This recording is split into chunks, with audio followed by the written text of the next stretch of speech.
जय हिंद दोस्तों आज हम न्यूरो CNS क्लास की एक दवा जिसे हम इसके कुछ पॉपुलर ब्रांड नेम से जानते हैं, आपको वैलपोरॉल CR टैबलेट, वैलप्रिड CR टैबलेट और वेलटेक्स CR टैबलेट, ये 3-4 जो मैंने आपको बताया यह बहुत ही ज़्यादा पॉपुलर है।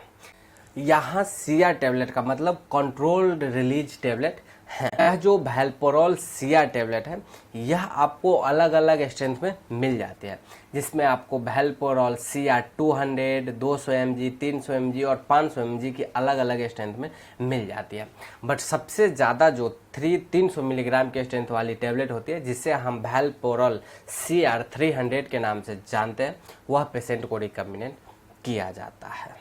ये जो मैंने आपको सारे ब्रांड्स बताए, इन सारे ब्रांड्स में जो सोडियम वैलपोरेट होता है वह आपको 200 मिलीग्राम की स्ट्रेंथ में, और साथ ही साथ जो वैलपोरिक एसिड होता है वह आपको 87 मिलीग्राम की स्ट्रेंथ में अवेलेबल होता है। मतलब सोडियम वैलपोरेट और वैलपोरिक एसिड इस दवा की मूल कंपोजिशन है। तो अब हम वीडियो में आगे बढ़ते हैं और जानते हैं कि यह जो वैलपोरॉल CR 300 टैबलेट है इसके कंडीशंस को ठीक करने के लिए प्रयोग में किया जाता है। इसका सबसे पहला प्रयोग यदि कोई पेशेंट जो कि एपिलेप्सी से ग्रसित है, मतलब व्यक्ति को मिर्गी के दौरे पड़ते हैं जिसे सीजर कहते हैं नॉर्मली, तो अगर किसी पेशेंट को एपिलेप्सी जिसे दौरे कहते हैं, मिर्गी के दौरे कहते हैं, तो उसकी शिकायत हो रखी है या शिकायत बहुत ही दिनों से चली आ रही है, तो उस कंडीशंस को कंट्रोल करने के लिए, ट्रीट करने के लिए जो डॉक्टर्स है या वैलपोरॉल CR 300 टैबलेट रिकमेंड करते हैं। इसके अलावा ब्रेन की कोई भी एबनॉर्मल एक्टिविटी जिस वजह से जो पेशेंट है वह एबनॉर्मल बिहेवियर कर रहा है, तो उस कंडीशंस को कंट्रोल करने के लिए डॉक्टर यह टैबलेट रिकमेंड कर सकते हैं। तो इसका प्रयोग आपको एपिलेप्सी, सीजर, फिट्स सब में किया जाता है। यह जो एपिलेप्सी होती है यह आपका एक न्यूरोलॉजिकल डिसऑर्डर होता है, जिस वजह से जो पेशेंट है उसके जो मस्तिष्क है, ब्रेन है, उसके बीच में जो न्यूरॉन्स है उसके बीच में समन्वय स्थापित नहीं हो पाता है बढ़िया से, तो उसी वजह से पेशेंट को फिट्स वगैरह मतलब दौरे वगैरह की शिकायत देखी जाती है, या फिर जो पेशेंट है वह एबनॉर्मल एक्टिविटी करने लगता है।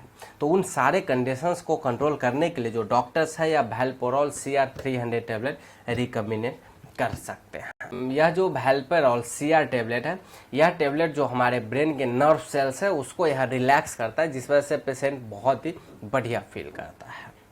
अब हम वीडियो में आगे बढ़ते हैं और जानते हैं कि यह जो वैलपोरॉल CR टैबलेट है इसके क्या कुछ साइड इफ़ेक्ट्स पेशेंट को देखने को मिल सकते हैं।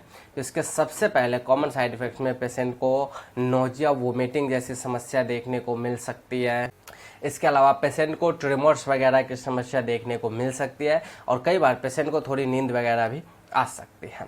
तो ये सब इसके कॉमन साइड इफ़ेक्ट्स है। अगर ऐसा कोई साइड इफ़ेक्ट देखने को मिलता है या फिर इसके अलावा कोई अनवांटेड इफ़ेक्ट्स आपको देखने को मिले, तो एक बार आप अपने डॉक्टर से ज़रूर संपर्क करें।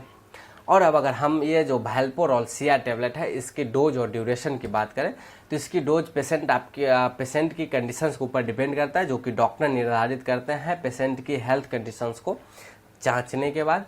और ज़्यादातर जो एक एडल्ट व्यक्ति के लिए या जो टैबलेट रिकमेंड की जाती है वह 300 मिलीग्राम की स्ट्रेंथ वाली जो टैबलेट है वह एक गोली सुबह और एक गोली शाम खाना खाने के बाद लेने की सलाह दी जाती है। कुछ केसेस में पेशेंट को एक टाइम लेने की सलाह दे सकते हैं।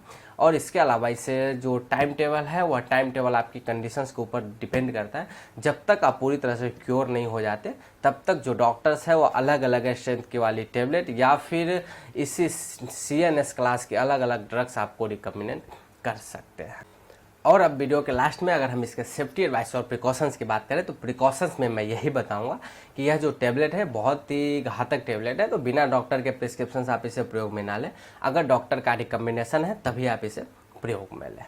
तो आई होप दोस्तों मैंने आपको संपूर्ण जानकारी दिया हो इस वैलपोरॉल CR 300 टैबलेट के बारे में।